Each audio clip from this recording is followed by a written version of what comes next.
Here we are with Gale Force, Oisin Fagan.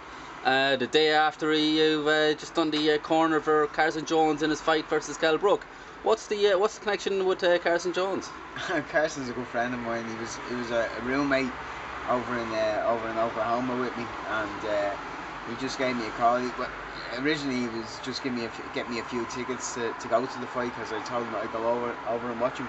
And then about a couple of hours before he made it to the stadium, he says, "Fagan, you want to do the corner with me?" I says, "Great, yeah." So I had the job of checking out the hand wraps, Kell Brook's hand wraps, and then I did the corner work with Abel, his trainer, and Deshaun as well.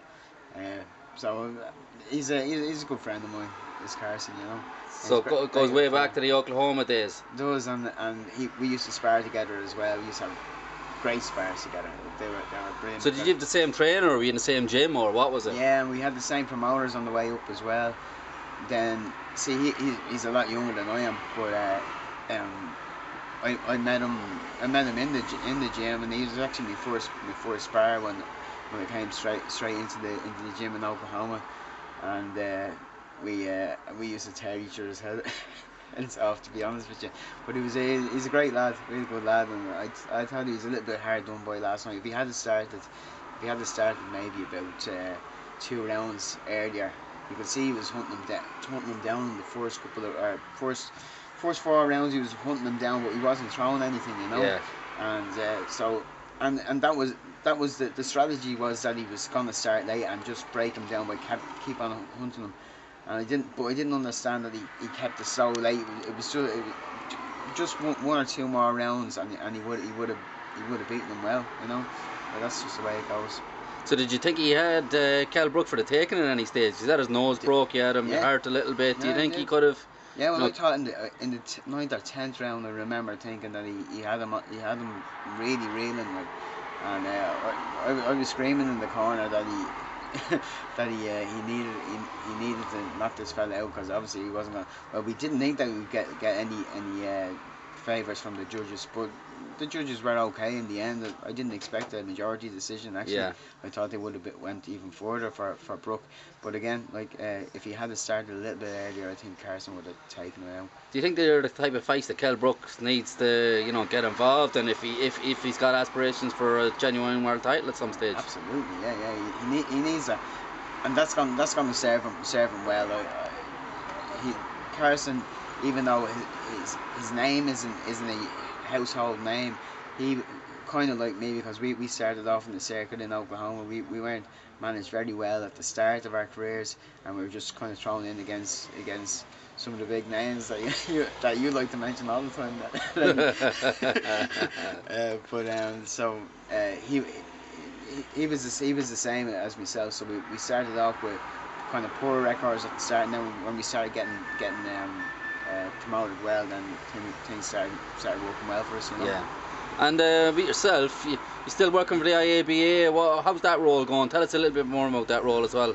That role, it's a fantastic role. It's a collaboration between the IABA and the Dublin City Council, and they're both supporting this role, and we love the job. The job's great. Basically, we're using boxing as a tool to keep kids off the street, you know. And yeah, I couldn't ask for a nicer job. It's a great job, you know, and it's very it gives you, like, when I wake up in the morning, I say I'm working, and I'm happy about it. Like, it's great, you know. Going in and just helping kids who may normally fall by the wayside. They're at-risk kids in Dublin City Centre, and we try get them into boxing programs. We've got gold, silver, and bronze scheme running, and in the bronze, it's totally non-contact. We show them how to hold their hands and to move on their feet and stuff like that. And then if they're good enough and they show interest, to go to the silver, which involves body sparring, and then full sparring then in the gold. Then we try to get them. Now they're just glorified sparring sessions. Yeah. But we get them into most of the time we have our showcase finals in the National Stadium, where all the greats have had their of fights, course, you know? And these are only kids, like school kids, and in youth clubs and stuff like that, and they love it. We love it. We really Is do. potentially any quality going to come through, or is it more of a social programme? Or It's more of a social program, but we're always on the lookout for names. Like we've already seen kids with so much talent, you know. Like my area is South Inner City. I've got the likes of Fatima Mansions and Denor and Teresa's Gardens and Dalton's Barn, Crumlin, Drimlin and Ballyfermot, you know. So traditional hotbeds of amateur boxing there. Plenty of good scrappers out there. Yeah.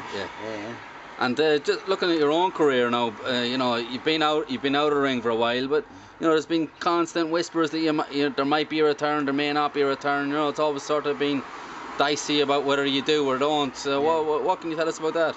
Well, I'm still looking for big fights. I know I'm coming to the end of my career. Like I'm an old man now, but I've still aspirations of getting in there with the big names. Yeah.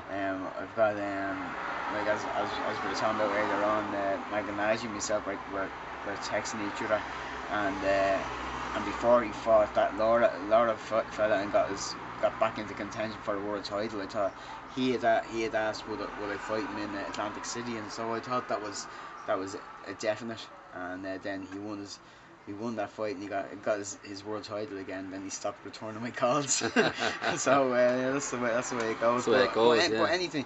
Even, so you're training now, or what? Like what's the story now at the moment? Yeah, train every day.